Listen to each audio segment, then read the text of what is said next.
In February of 2014, the world's largest Bitcoin exchange collapsed almost overnight.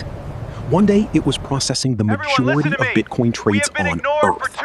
The next, its website was dark, its offices surrounded by furious customers, and its CEO facing questions he couldn't answer. Somewhere, silently, 850,000 Bitcoins, worth roughly $450 million at the time, had simply vanished. This is the story of Mt. Gox, how the world's biggest Bitcoin exchange lost nearly $500 million, and how the theft went unnoticed for years before it finally brought the entire company crashing down. To understand how this happened, you have to go back to the exchange's strange origins. Mt. Gox wasn't originally built for cryptocurrency at all. It was created in 2010 by a programmer named Jed McCaleb, initially as a trading platform for Magic the Gathering playing cards.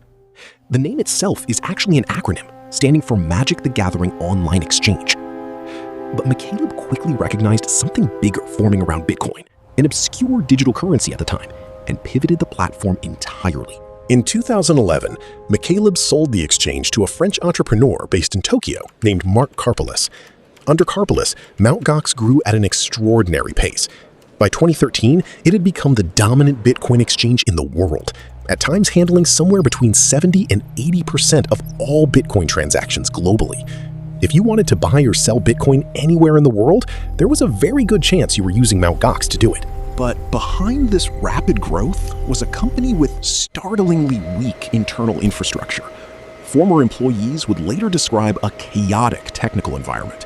The platform reportedly didn't even use basic version control software, a standard tool most companies rely on to prevent developers from accidentally overwriting each other's work.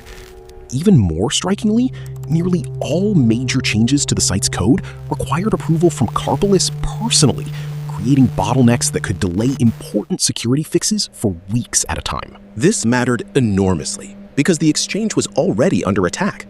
Mt. Gox experienced its first known security breach as early as June of 2011, when intruders gained access to an auditor's compromised computer and used it to manipulate Bitcoin's price on the platform down to a single cent, then rapidly bought coins at that artificial price using stolen customer credentials. That early breach was, in retrospect, only a preview. Security researchers investigating the company's collapse would later determine that a much larger, much quieter theft had begun around this same period, one that would continue almost entirely undetected for roughly 3 years. The mechanism behind the ongoing theft involved a technical flaw known as transaction malleability, a weakness in how Bitcoin transaction records could be altered without invalidating them. In simple terms, attackers were able to subtly modify transaction identification data in a way that made it appear as though a withdrawal had failed, even when the Bitcoin had, in fact, already left the exchange's wallet.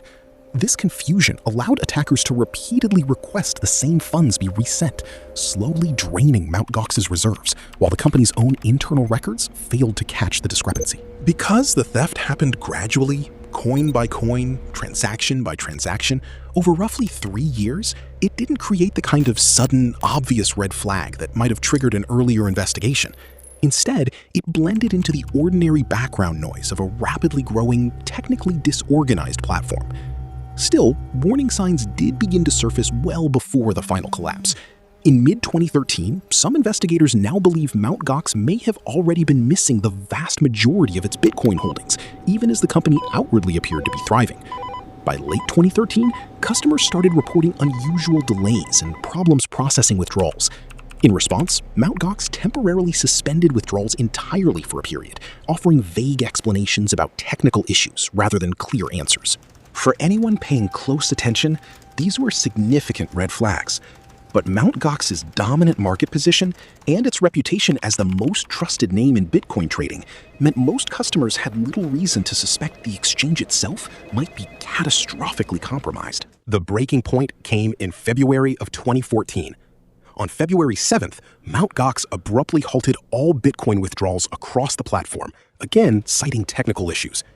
Less than 3 weeks later, on February 24th, the company took its website offline entirely. Days after that, an internal document began circulating publicly, one that would send shockwaves through the entire cryptocurrency industry. It revealed that approximately 850,000 bitcoins were missing, roughly 7% of all Bitcoin in existence at that time. Of that total, around 740,000 belonged to customers, while about 100,000 belonged. On February 28th, Mt. Gox formally filed for bankruptcy protection in Tokyo. Karpeles stated publicly that the company had weaknesses in its systems and that the Bitcoin had, in his words, essentially vanished. The fallout was immediate and severe. The broader Bitcoin market dropped sharply in the aftermath, rattled by the collapse of the exchange that had, until days earlier, handled the majority of global trading volume.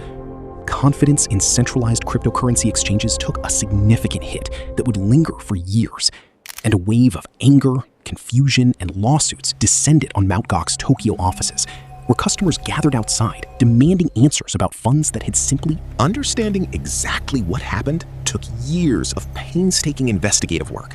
A Japanese cybersecurity research group known as wizsec played a pivotal role in piecing together the timeline. Their research, published roughly a year after the collapse, helped establish that the overwhelming majority of the missing Bitcoin hadn't been stolen in one dramatic event in 2014, as many initially assumed. Instead, it had been slowly siphoned out of a compromised hot wallet, an internet-connected wallet used for regular transactions, over the preceding several years, funneled quietly to addresses outside the company's control, all without triggering. Investigators later traced some of the stolen funds to other exchanges linked to illicit financial activity, adding an international dimension to an already complex case. In 2015, Mark Karpeles was arrested by Tokyo authorities, accused of manipulating company financial records and, separately, of misusing company funds. He would spend time in Japanese custody before eventually standing trial. In 2019, after years of legal proceedings, Karpeles was acquitted of the embezzlement charges specifically, but was found guilty of falsifying financial data related to the exchange's records. He received a suspended sentence, meaning he avoided additional prison time, a resolution that left many affected customers deeply unsatisfied, given the scale. The Mt. Gox story didn't end with the criminal case either. Because Bitcoin's value skyrocketed dramatically in the years following the collapse, the same 850,000 coins that had been worth roughly $450 million in 2014 would at various later points have been worth tens of billions of dollars. This created an extraordinarily complicated bankruptcy and compensation process, one that dragged on for over a decade as courts and trustees worked to determine how remaining recovered assets should be distributed among thousands of affected creditors. What makes the Mt. Gox collapse such a significant case study isn't simply the size of the theft, though at the time it was the largest security breach in cryptocurrency history. It's how long it went unnoticed, and how a company processing the majority of the world's Bitcoin transactions could operate for years with such fundamental gaps in its internal security and financial oversight. The case became something of a cautionary tale within the cryptocurrency world, often summarized by the now familiar phrase, "not your keys, not your coins." A reminder that funds held on a centralized exchange are ultimately only as secure as that exchange's internal systems.